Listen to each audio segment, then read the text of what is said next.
Okay. Oh, okay. Thank you. Yeah. And now, yeah, you've written so all three films in the Equalizer trilogy, which is quite rare for screenwriter to have the opportunity to continue to the writing with the same characters of those films. What is your relationship with these films and with the character of Robert McCall? It's interesting. But first, I was offered the job of writing an Equalizer movie 5 years earlier by another well-known, very famous producer. And when he sent me the material, um, uh, I thought it was a TV show. I said, well, it's a television show, and I passed. Okay. Then a couple years later, Todd Black and Jason Blumenthal at Escape Artists sent me the same package, basically, and said, what do you think about this as a movie? And I said, it's a TV show. And then they said, well, we're talking with Denzel. We make movies with Denzel, and he would read the script without an offer, right? Which is kind of like, wow. So I thought, Yeah. oh, that changed everything for me in my thought process. And I thought, well, what if I just threw out the entire television show and Mm. I only kept the title and the conceit that he was going to help people, but not the way they did in the TV show, not a spy or anything else, just a guy. And so I began to create this wish fulfillment character, I guess I would call it, right? He's the guy that we wish we could do that, and we wish he lived next to us and all that stuff.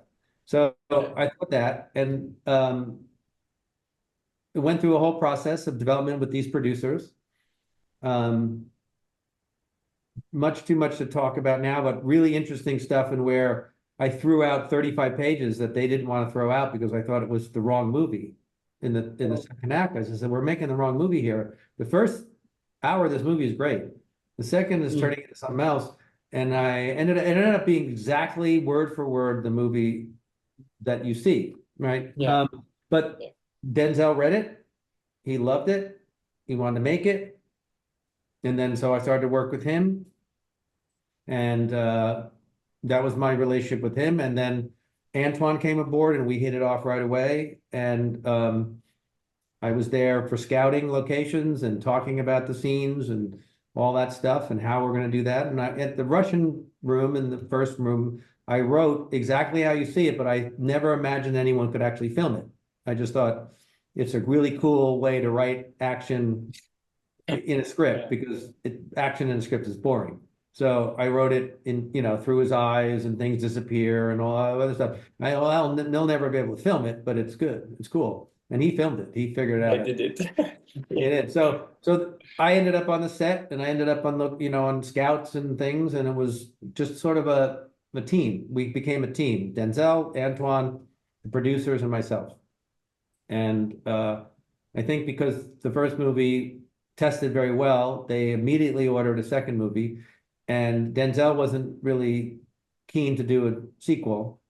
Mm. He'd never done one. And but they had to try, right? But I already knew what it was. I already knew what all three were, Okay. actually. So I Oh. knew, kind of knew what they were. They were, the first one was finding his purpose. The second one was making peace with his past and his life. And the third was finding his place, right? That was the three movies I had in my head. And the movie did well. Denzel really loved the conceit of the second movie and the kid and the whole thing. And so he signed on to do it. And that was rare. He's never done one. And that did well, did better than the first one. And then they wanted a third one. And I thought, well, I know we're not staying in the States. Mm. We're going international. And Antoine always wanted to. Um, and in fact, we had an ending in the first one where he was coming out of an airport in Europe, Okay. on a thing before titles, and they didn't let us do that. But so we ended up. So anyway, those were the movies, and I think it's just because it was successful and the team stayed intact. Same director, same writer, same producers, same actor. Yeah. Um, it was one. It's not dissimilar to Bourne. They had not the first one, but Mm. the subsequent two with the same sort of team, Yeah. because it's working, I think, and they got the DNA of it. So, yeah, so it's just again very fortunate that it was all these people, you know, yeah.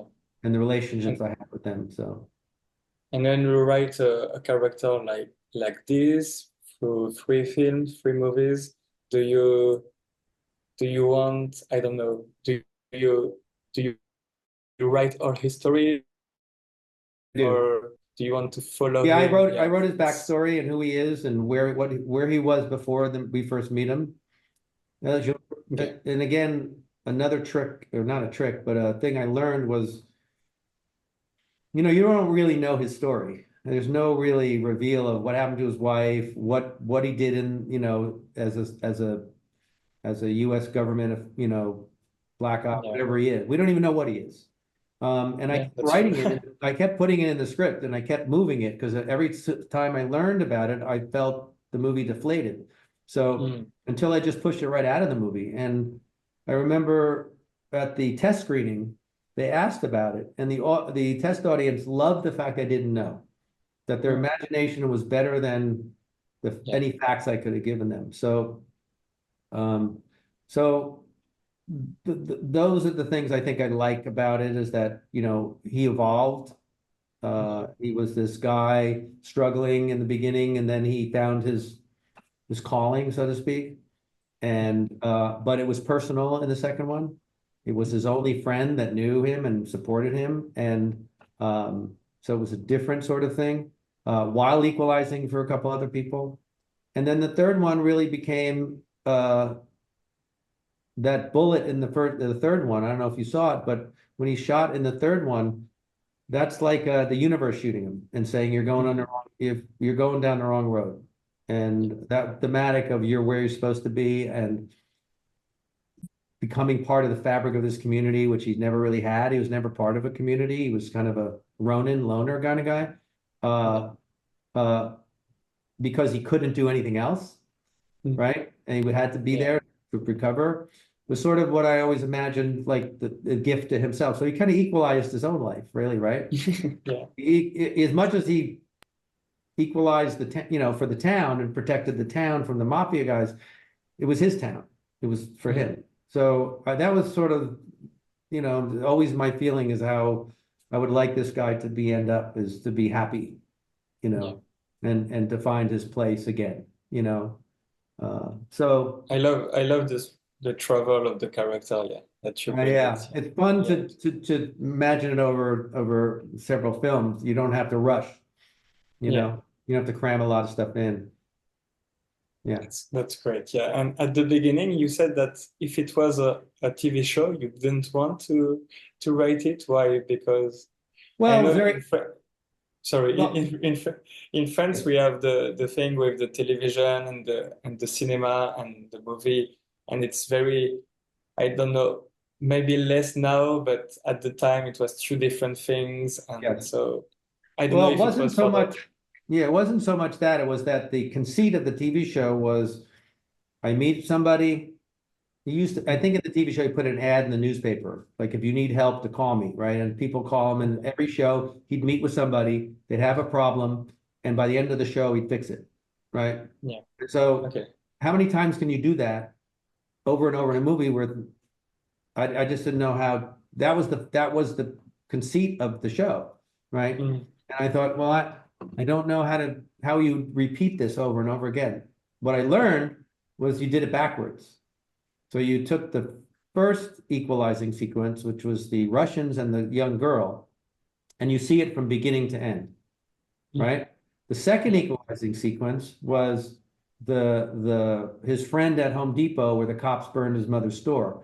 We didn't see any of that, right? We just saw the result of that, which was he beats up the cops and he exposes their corruption and they give her the money back and the kid gets back to work. So we saw the second half of it. And the Mhm. last one, you didn't see any of it.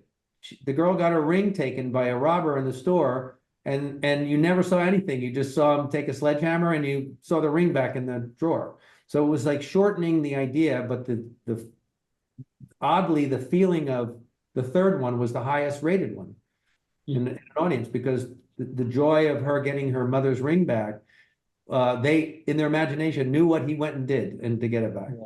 So Yeah. you sort of go, okay, I solved that problem of doing too many equalizing things, you know? Yeah. So it's just one of those things you have to figure out. And that's what originally why I thought it's a TV show. It's like problem, Yeah. you know, fixing and resolution, three things. It's a lot of stuff to juggle more than once in a movie.